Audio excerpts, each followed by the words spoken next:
Ce qu'on voit aujourd'hui, c'est que les Français ont très peu envie de se mobiliser pour faire barrage au RN.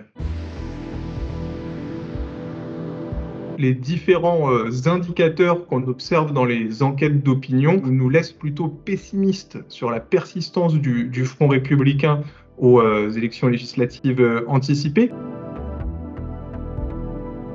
En 2002, 70% environ des électeurs de la gauche avaient été votés pour Jacques Chirac. Et on retrouvait la même tendance dans les sondages en 2017. Autour de 70% des sympathisants de la gauche avaient été votés pour Emmanuel Macron pour faire barrage à Marine Le Pen. Finalement, la vraie détérioration du Front républicain, on l'a observé en 2022 où uniquement la moitié des sympathisants de la gauche sont allés voter pour Emmanuel Macron pour faire barrage à Marine Le Pen. C'est là qu'on a commencé à observer une détérioration du Front républicain. Le Front républicain n'a cessé de s'éroder. Il faut lier cela, bien sûr, à la normalisation du Rassemblement national, qui était un de ses objectifs premiers.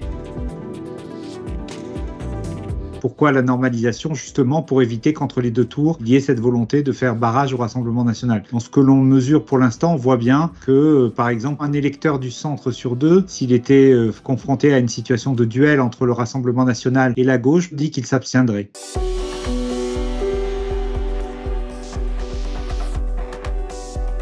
C'est une chose qui a été intéressante à mesurer dans notre baromètre politique cette semaine quand on a demandé aux Français s'ils allaient faire barrage au nouveau Front populaire dans leur vote aux élections législatives. 47% nous ont répondu par l'affirmative. Ils ont été plus nombreux à nous dire voter pour faire barrage au nouveau Front populaire qu'à voter pour faire barrage à la majorité présidentielle, 44%. Et finalement, la force pour laquelle le vote barrage est le moins élevé, c'est 41%.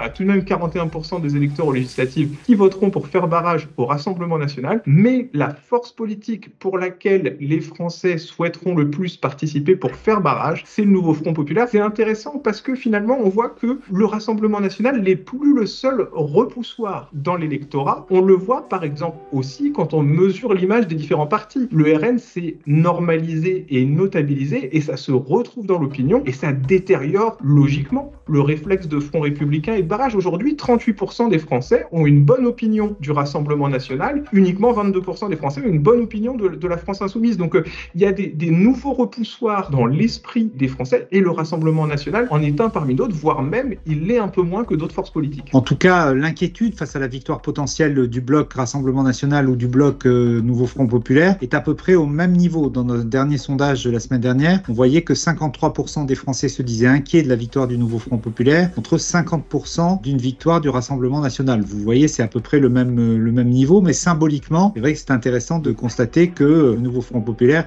inquiète légèrement plus que le Rassemblement national. Ça veut dire quoi? Ça veut dire que cet enjeu de finalement de quoi j'ai le plus peur, qu'est-ce que je redoute le plus, ce sera un enjeu clé pour le second tour. Et ce sera notamment un enjeu clé dans la grande partie des circonscriptions, peut-être 200, peut-être 250, où le Rassemblement national sera opposé au candidat du Nouveau Front populaire. À ce moment-là, les électeurs du centre, les électeurs de la droite modérée se trouveront confrontés à ce choix. Ils arbitreront parfois en fonction de la personnalité des candidats, parfois simplement en se disant j'ai choisi au premier tour, mon candidat n'est plus présent au second. Qu'est-ce que je redoute le plus? Qu'est-ce qui est l'hypothèse qui me fait le plus peur?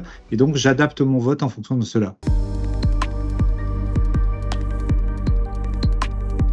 Oui, incontestablement, cela peut profiter au Rassemblement national. D'abord parce que l'argument du barrage a longtemps empêché le Rassemblement national ou le Front national de gagner en duel. Quand il y avait des duels, c'était très dur, que ce soit dans des cantonales, que ce soit dans des législatives, pour lui de l'emporter. On a vu en 2022 que ça n'a plus été le cas. Le RN a obtenu 89 députés au second tour, alors que les projections lui ont donné 40 ou 45 à l'issue du premier, parce que justement ce barrage n'a pas eu lieu. Puis deuxièmement, il y a un autre effet couplé à cela qui est la hausse de la participation que nous attendons, elle sera très vraisemblablement supérieure à 60% des inscrits, eh bien elle augmente mécaniquement le nombre de triangulaires. En augmentant le nombre de triangulaires, les trois blocs seraient présents dans ces triangulaires et le bloc qui est aujourd'hui dans une grande majorité des circonscriptions arrivera en tête, c'est le bloc du Rassemblement national. Donc finalement, la hausse de la participation pourrait profiter également au Rassemblement national dans l'attribution des sièges avec cet effet des triangulaires. En cas de duel entre le Rassemblement national et le Nouveau Front populaire, le Rassemblement national est avantagé par des reports de vote très défavorable des électeurs de la majorité présidentielle, qui ne serait que 25% à voter pour faire barrage au Rassemblement national, seulement 1 sur 4. Donc finalement, cette détérioration du Front républicain, elle avantage le RN en augmentant ses chances de gagner dans un duel contre le nouveau Front populaire. Et si on se situe dans une triangulaire, la dispersion des voix aide mécaniquement plus fortement le Rassemblement national à remporter l'élection.